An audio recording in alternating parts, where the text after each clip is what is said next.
Aí, estamos retomando, né, a aula, dando continuidade. Este é o terceiro e último link da aula ao vivo de hoje.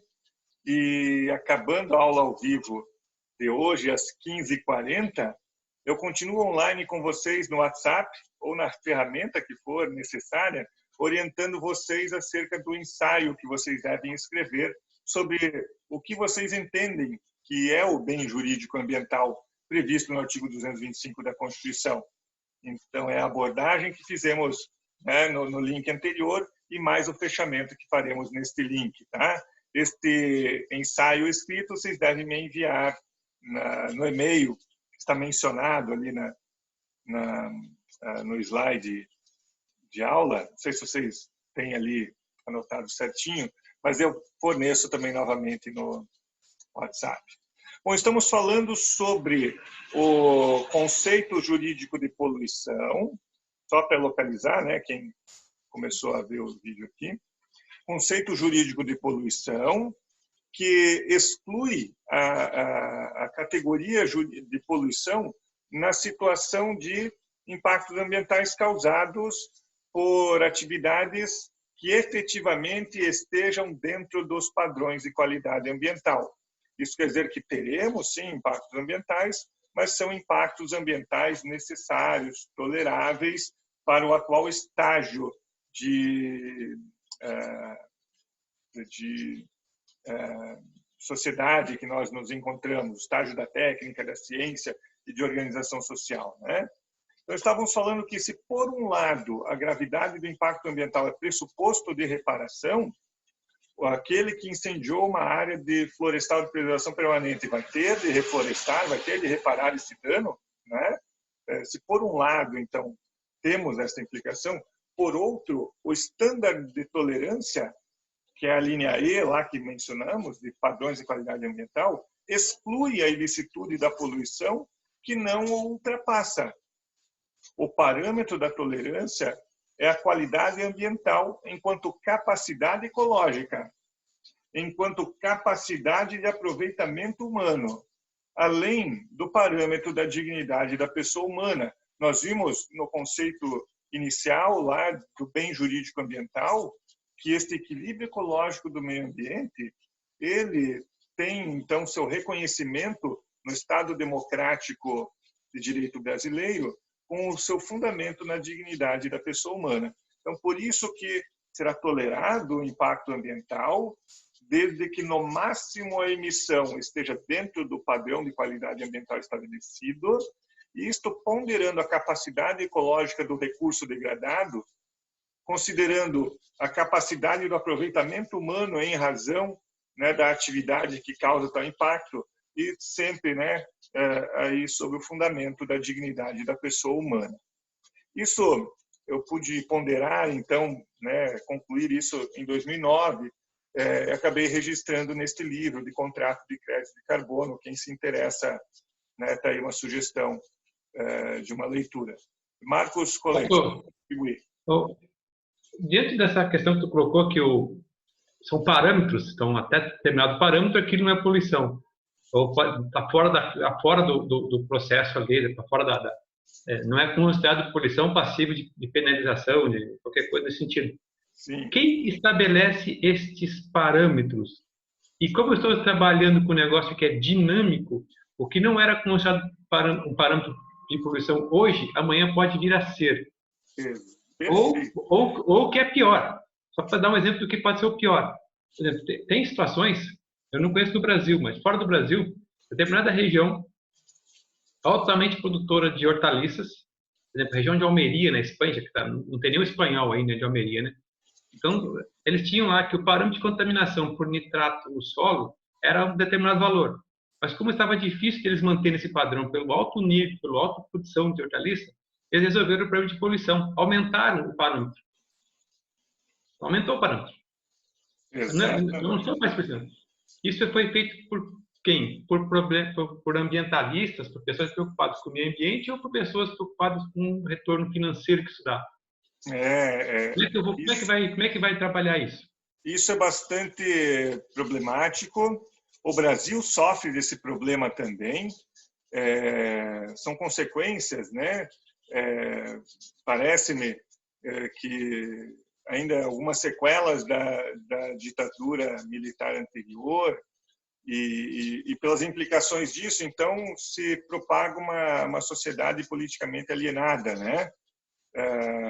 Agora que se começa a retomar a discussão de política e vamos iniciar os anos 30 uma sensação de pertencimento e de identidade, de realmente o brasileiro, do exercício político, público e tudo mais, se deixarem a nossa democracia resplandecer, o seu marco estatístico é a virada dos anos 20 para os anos 30, que resplandece sem qualquer sequela da ditadura militar ocorrida, né, no passado. Aqueles 20 anos de ditadura militar, tem alguns dados que demonstram que por 40 anos teríamos aí uma sequela de alienação política do povo.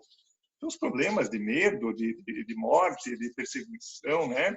Então, a geração que foi criada, nasceu e foi criada pelos adultos submetidos à ditadura, não deixavam seus filhos se politizar, justamente pelo amor, querendo protegê-los.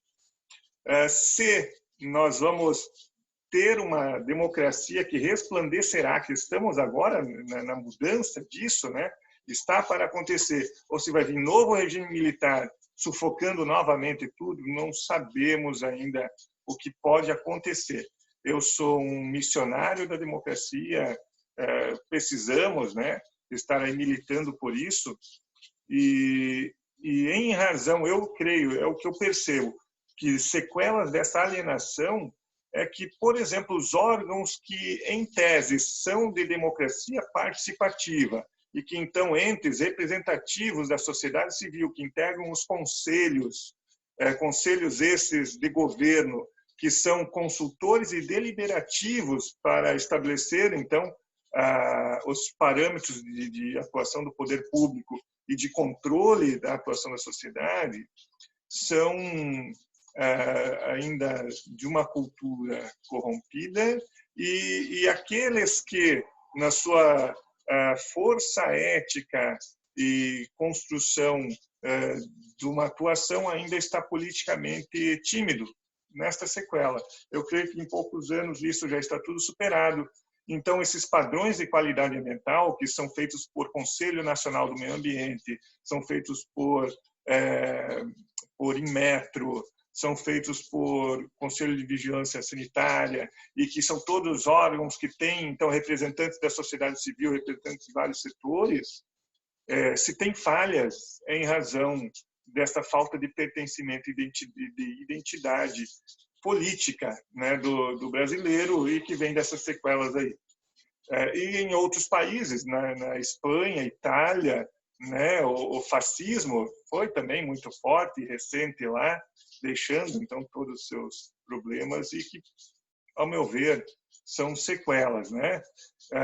Então, uma cultura corrompida e com sequelas de alienação política, que gera padrão de qualidade ambiental, legitimando o interesse econômico em prejuízo, né, da própria humanidade. Em contrapartida, existem também padrões de qualidade ambiental que, em tese, são legítimos, não houve interferência de grupo econômico ou algo assim, mas que, por um detalhe distorcido de metodologia científica, propõem padrão equivocado. E não precisa ir longe. O rio Pirapó me parece que é um rio morto. E é importantíssimo, né? Recurso hídrico aqui para a nossa região, imagine, nossa captação de água e tudo mais. E de Apucarana para Maringá, nós temos, então, várias atividades econômicas que acabam, então, né, se utilizando do rio Pirapó, e o rio Pirapó acaba sendo, então, o grande recebedor de efluentes líquidos tratados, em tese, né, mas que estão ali sendo despejados dentro de emissões máximas de padrões de qualidade ambiental. Se questiona, e isso está começando assim, a ser percebido, até que ponto a fórmula de cálculo químico, matemático, do limite máximo de emissão de determinados efluentes no Rio Pirapó, realmente, e são resoluções nacionais, viu? De CONAMA, né? Até que ponto aquela fórmula não está equivocada? Né? Nós precisaríamos rever. Então, qual é o estágio da ciência? E agora, respondendo a tua pergunta, como é que nós vamos nos deparar para isso? Eu acho que essa frase ela sintetiza tudo isso e vou dar alguns exemplos. A tolerância de determinada quantidade máxima de emissão de poluentes é uma exigência legítima do ethos que rege a sociedade contemporânea, do substrato que nos faz ser essa sociedade hoje.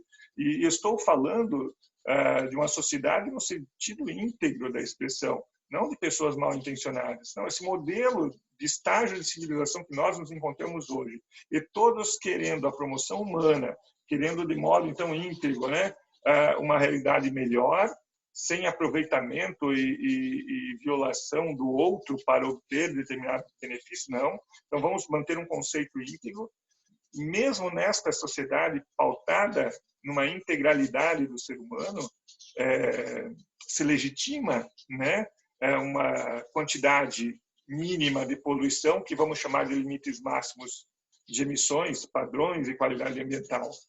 Contudo, tal tolerância deve ser reduzida aceleradamente, por meio de uma constante revisão, haja vistas as progressivas alterações causadas ao equilíbrio ecológico do meio ambiente, cuja tolerância social está gradativamente melhor. E me parece que, independentemente da ciência empírica ou do espírito, vamos assim chamar, a social, se o método hipotético dedutivo, dos testes de falseamentos das empíricas e dos testes de corroboração teórica das sociais aplicadas, assim, chegam a resultados científicos provisórios, que é o que caracteriza a ciência, sua provisoriedade, os padrões de qualidade ambiental estão pautados em resultados científicos. Então, realmente, Marcos, será que já não estão ultrapassados?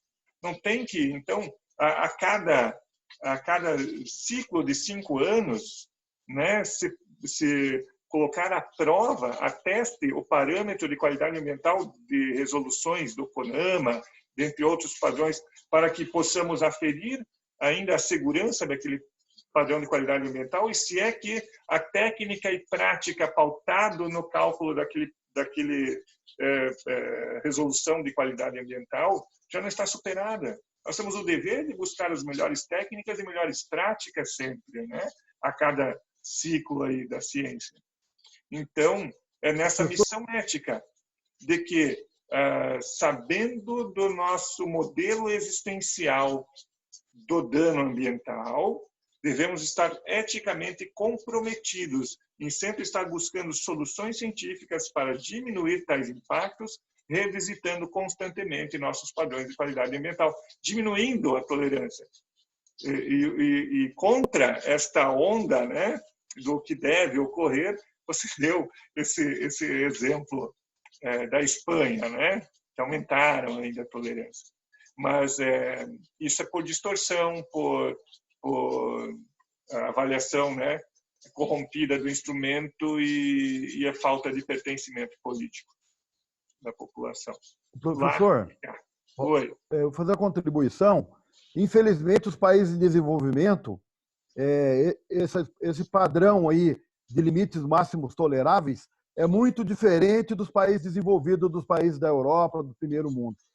Né? Começa pelo uso do agrotóxico. Aqui se permite, muitas vezes, 700 vezes mais o uso do elemento químico do que é permitido lá nos padrões europeus. Então, existe aí a questão do capital, né? E a questão política de tudo isso, né? Que afeta aí o desenvolvimento aí de forma sustentável em nosso país. Excelente contribuição. Quem que foi que perguntou, que falou? Desculpa, que não deu para ouvir. O Raimundo. Oi, Raimundo. Excelente contribuição. Realmente você veio num ponto crucial aí para nós, né? Essa questão do agrotóxico, e ele vem regulado por padrões de qualidade ambiental. Temos limites máximos de utilização de agrotóxicos, né, nas culturas. E me parece que o principal alvo de problemas da utilização do agrotóxico nem está sendo o consumidor final, é a população local em que a lavoura está situada, né? Ali, em razão da deriva no ar, em razão da contaminação de recurso hídrico por lixiviação, em razão do impacto ambiental no ecossistema local por contaminação de solo, tudo, né? Ali, me parece que está o grande problema do agrotóxico na realidade brasileira, e que, nesse sentido, a missão do nosso mestrado, né, de propor a metodologia da agroecologia como uma alternativa viável. E, salvo o melhor juízo, um dos últimos dados que tive acesso, o Brasil já possui 1 milhão de hectares de lavoura da agroecologia. E quando eu tive esse dado, até me assombrei, no bom sentido da expressão, para mim que ainda, nossa, estava se engatinhando sobre isso. E olha que 1 milhão de hectares já é um recorte, né, do território brasileiro que você, em qualquer mapa que demonstre o Brasil inteiro, você encontra esse recorte ali. Você não vai precisar fazer zoom, não, né? Por mais que, logicamente, o território brasileiro é muito maior do que isso. Mas, então, a missão do nosso mestrado em identificar a incoerência dos padrões de qualidade ambiental de agrotóxicos. Né? Realmente é incoerente ou não é? É só uma realidade quantitativa que envolve o Brasil se utilizar mais agrotóxicos do que outros países, ou são outros fatores que também, então, são ponderados e interferem nesse cálculo quantitativo, em que aqui se permite mais do que em outros lugares, né? Isso tudo nós devemos fazer uma investigação bastante segura, madura e ponderada, por mais que aparentemente seja algo que ocorre em razões de interesses econômicos, negligenciando questões ecológicas, né? Essa é uma leitura coerente, ela vira, então, uma afirmativa retórica, quase que como verdade, mas a ciência não pode aceitar, né, essas manchetes como verdade. Então, nós aqui, enquanto mestrandos, enquanto cientistas aqui de investigações mais detalhadas e profundas, devemos olhar isso como profissionais mesmo, né? Se a quantidade de agrotóxicos a maior que o Brasil se utiliza, isso é uma característica só brasileira, ou brasileira e africana, e só que no hemisfério norte não se utiliza tamanha quantidade, isso é mais para o hemisfério sul, e o porquê, isso tem a ver com a questão climática ou não, né? Várias questões devem ser ponderadas para chegar nesse dado. É uma pesquisa que me preocupa e me interessa muito, né? Uma excelente contribuição mesmo, viu, Raimundo? Bom, chegando à parte final do conceito jurídico aqui de poluição, agora de poluidor, para retomarmos, né, a compreensão da delimitação do bem jurídico ambiental, que aí, então, depois vocês vão escrever umas 10 linhas aí sobre isso, 10, 20 linhas. Observem a categorização jurídica de poluidor, aquele sujeito que acomete em dano ambiental, né? Quem é esse sujeito que pratica dano ambiental? Há de ser este que se enquadra no conceito jurídico, porque se não houver tal enquadramento, ele não poderá ser chamado de poluidor, por mais que cause impacto ambiental. Tá? Então, vamos lá. O conceito jurídico de poluidor, também construído na Lei da Política Nacional do Meio Ambiente, sofre a implicação do conceito jurídico de poluição, de maneira que é poluidor a pessoa física ou jurídica, de direito público ou privado, responsável, direta ou indiretamente, por atividade causadora de degradação ambiental. Degradação ambiental esta, aquela caracterizada pela violação de uma das letras lá, né, do inciso 3 do artigo 3º, que vimos afetar desfavoravelmente uma biota, causar problemas de saúde, né, nas pessoas, e assim, uma das 4 categorias lá, então é poluidor. Desde que, logicamente, a referida degradação não esteja de acordo com padrões de qualidade ambiental. Aí continua sendo, então, poluidor. Porque se tal degradação estiver dentro dos limites máximos de emissões reguladas por padrões de qualidade ambiental, não será juridicamente considerada poluição, nem muito menos seu agente poluidor. Né? É a hipótese da linha E do inciso 3 do artigo 3º da Lei da Política Nacional do Meio Ambiente, que está ali projetada, né? A Lei 6.938 de 81. Okay? Isso foi recepcionado pela Constituição Federal, está de acordo com o nosso modelo de organização social, o substrato, né, da nossa sociedade, a lógica pela qual assim nós somos, legitima esse tipo de estándar de tolerância à poluição, só que comprometido conforme discussão que vimos anteriormente. Eu trouxe uma decisão do STJ aqui para nós, que então abrimos a aula hoje falando que o que está escrito na lei não é norma jurídica. A norma jurídica é a interpretação do significado deste escrito da lei, e que se um de nós interpreta o que está escrito na lei, isso é uma proposição jurídica.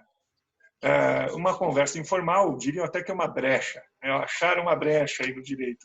Não é brecha, é proposição jurídica na ciência, assim, né, do direito categorizado.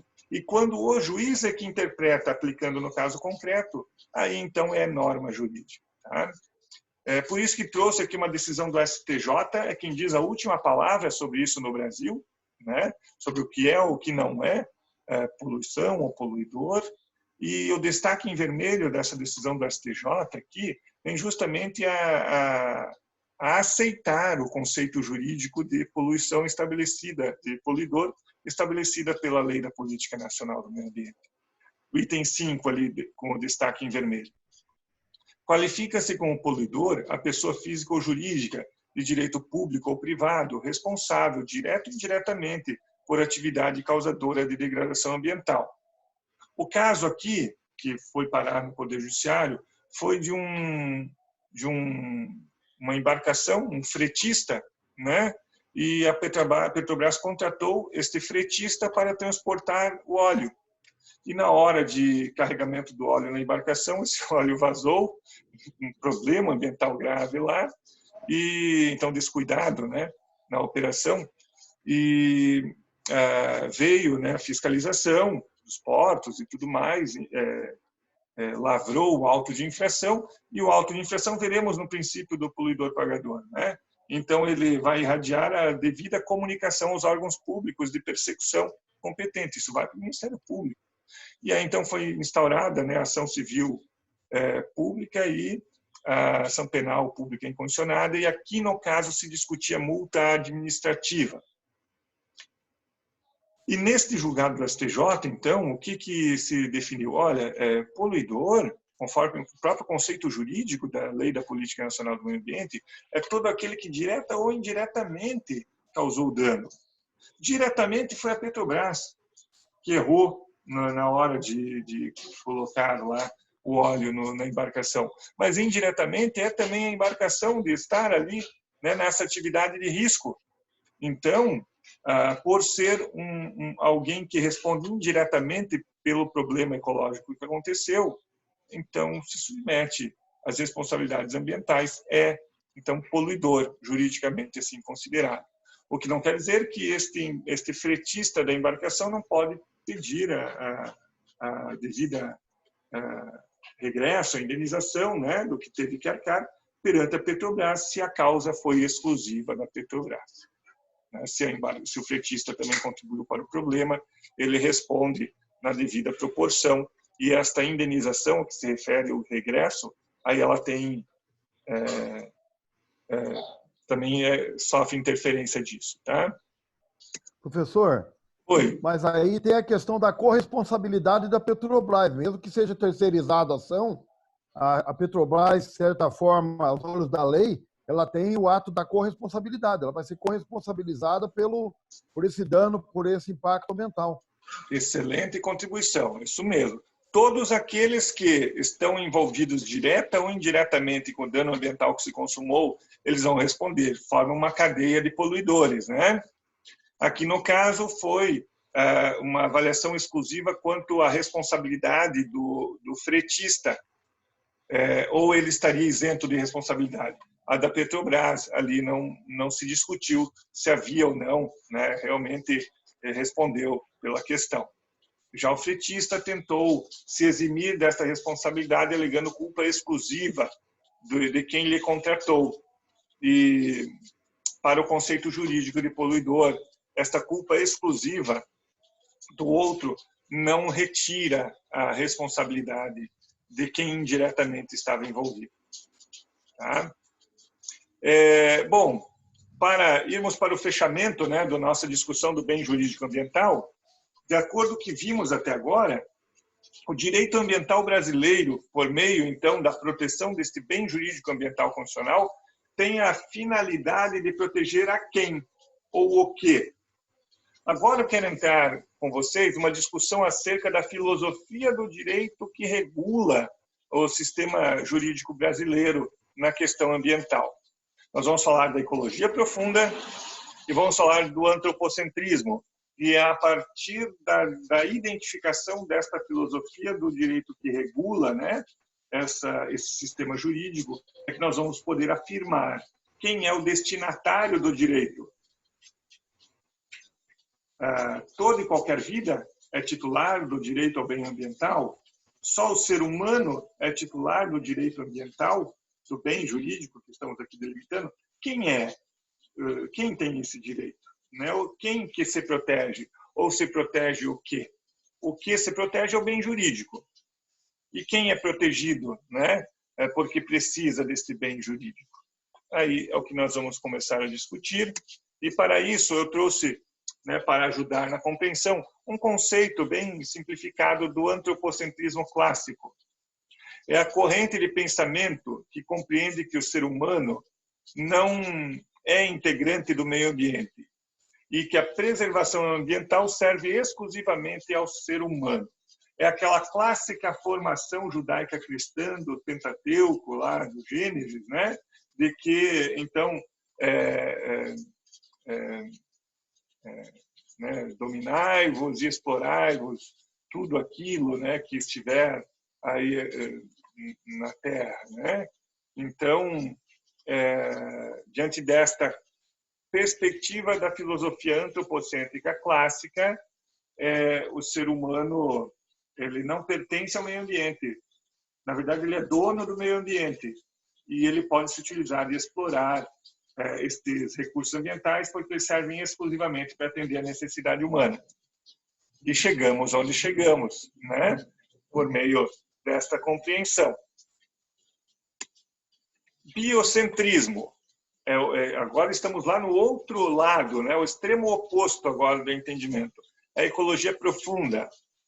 É a linha filosófica que defende que toda e qualquer espécie de vida tem um valor intrínseco e é importante independentemente dos seres humanos, reconhecendo personalidade e direitos aos seres vivos não humanos. Então, é uma corrente bastante forte da filosofia, inclusive da filosofia do direito. Existe uma associação, sociedade civil, né, organizada, existe uma associação que tem por objeto o estudo do direito ambiental, se chama o Direito por um Planeta Verde. Temos ministros do STJ, membros do Ministério Público, advogados aí de multinacionais e também de grandes ambientalistas, todos ali com membros desta ONG, desta associação e que defendem esta ecologia profunda de que as vidas não humanas também são titulares, são pessoas, têm personalidade e então são titulares de direito, né? Umas referências mundiais sobre ecologia profunda. Vamos ver se dá para ver aqui, ó. James Lovelock, dá para ver a capa do livro? Teoria de Gaia? Dá. Né? James Lovelock, Teoria de Gaia. Ele Mais ou menos, é um cientista, né, da NASA, doutor, pós-doutor da área de astrofísica e tal. Ele é da ecologia profunda. Ele escreveu aqui também, ó, esse livro é bastante interessante, A Vingança de Gaia, outro livro de James Lovelock. E aqui ele faz um paralelo entre a mitologia grega da deusa Gaia, a grande mãe, que protege e acoberta todos os seus filhos, né? Então, o planeta Terra, enquanto a grande mãe da vida sob todas as suas formas, e que, diante do caos ecológico planetário que vivemos, esta Gaia virou Medeia, que é aquela mãe que canibaliza os próprios filhos e tudo mais, e que então seria esta situação do caos ecológico, da reação da mãe natureza assolando, né, a vida sob todas as suas formas, dizimando vidas e tudo mais. E a culpa no cartório, né, é da humanidade. Então, ele traz essa teoria bastante interessante. Fica aí para a gente também pensar, tá? E, por fim, nós temos a teoria do antropocentrismo ecológico. Se diz também antropocentrismo moderado ou antropocentrismo alargado. Esta é a corrente da filosofia do direito adotada pela Constituição Federal Brasileira.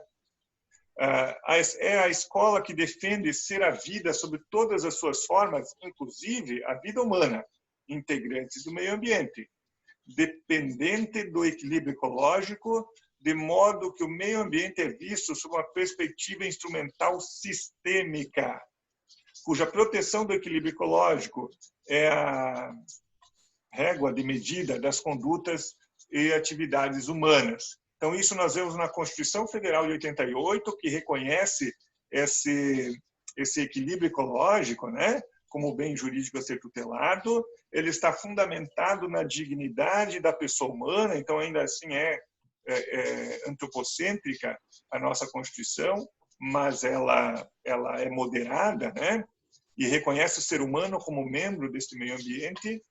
E, em razão desta, então, construção, é que nós chegamos ao ponto do bem jurídico ambiental, né? Que todos os seres humanos, né, somente se reconhece como pessoa o ser humano pelo sistema jurídico brasileiro. O ser humano é a pessoa jurídica, né, que são as organizações criadas aí pelos seres humanos. Então, todos têm direito ao bem ambiental, vamos assim dizer. Bem de uso comum do povo. Então, quem é destinatário do uso comum, titular do direito e que usa de modo comum este equilíbrio ecológico, nesta visão antropocêntrica moderada da Constituição, são os seres humanos, o povo, né? E que lhes são, né, aos seres humanos, essencial a sadia qualidade de vida. E, nesse sentido, então, sob o fundamento da dignidade da pessoa humana, é que se protege o equilíbrio ecológico do meio ambiente. E se diz que isso é até decorrente de uma questão de direito natural, de justnaturalismo. O direito ao equilíbrio ecológico do meio ambiente, isso se revela da condição humana de estar na dependência do equilíbrio ecológico para que possa alcançar vida humana digna, a sua sadia qualidade de vida. E é isso que a gente pôde, então, fechar conceitualmente nesse slide já, né, indo para o fechamento da aula. Ó.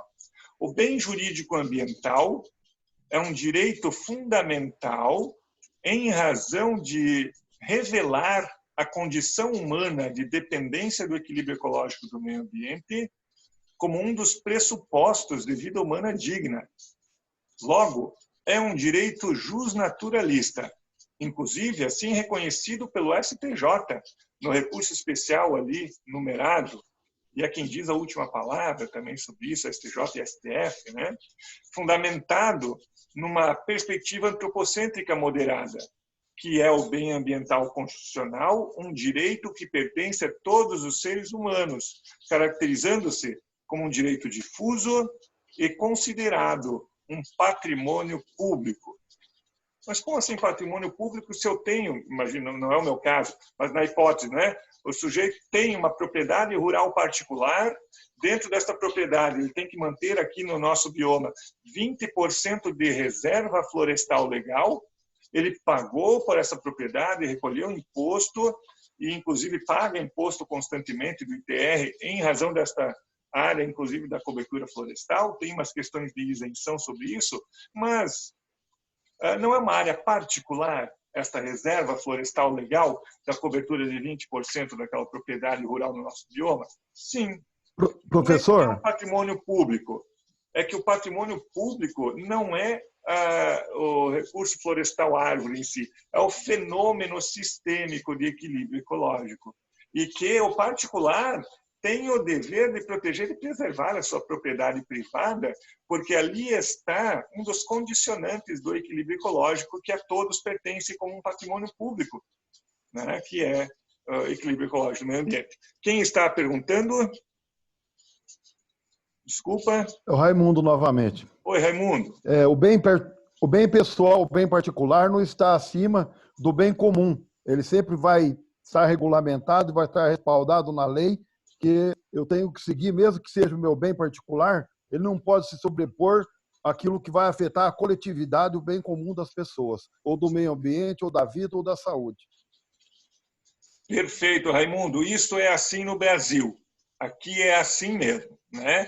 Nós temos um Estado democrático cuja economia de mercado tem uma função social a cumprir. Então, aquele poder absoluto da propriedade privada, com a instituição da nossa Constituição de 88, se quebrou, né?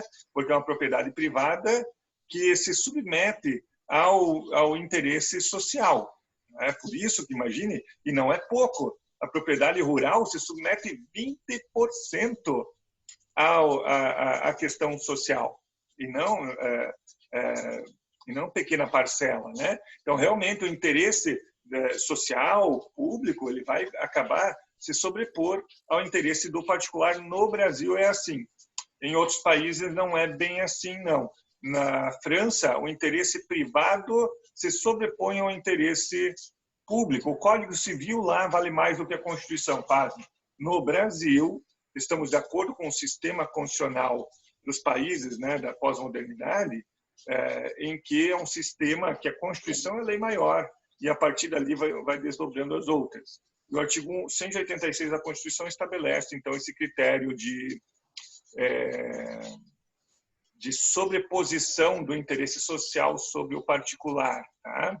Nós teremos uma aula sobre função social da propriedade e função ambiental da propriedade. Nós vamos fazer esses debates e isso ficará bem definido, inclusive com as fontes do direito que regulam. Tá? Bom, quanto ao bem jurídico ambiental, fechando a nossa aula, nós temos 1 minuto aqui para o fechamento. Quanto à função, né, quanto ao bem jurídico ambiental, era isso que eu gostaria, né, de debater com vocês. Percebam que o direito ele é estudado em pura discussão, né? Estudar a ciência jurídica é estar no seu constante debate, na sua constante discussão. E então, agora nós vamos escrever um ensaio escrito sobre o que é o bem jurídico ambiental. E vocês, por favor, quem precisar, vá me chamando no WhatsApp, que eu ficarei online até 5h40 aí para orientar vocês, tá? E me enviem daí hoje ainda até às 17h40 no e-mail prof.lorenzoni.mestrado@gmail.com este entendimento de vocês acerca do que é o bem jurídico ambiental no Brasil. Tá bom? Acho que não ainda dá tempo de se despedir. Um abraço para todo mundo, caso cortem a gente, né, na gravação. É um prazer estar aí discutindo essas questões do mestrado com vocês. E nem precisamos esperar o próximo encontro para conversar. É só chamar no WhatsApp. mas sexta que vem, no mesmo horário, teremos um encontro ao vivo aqui, né? Todo mundo reunido, tá bom?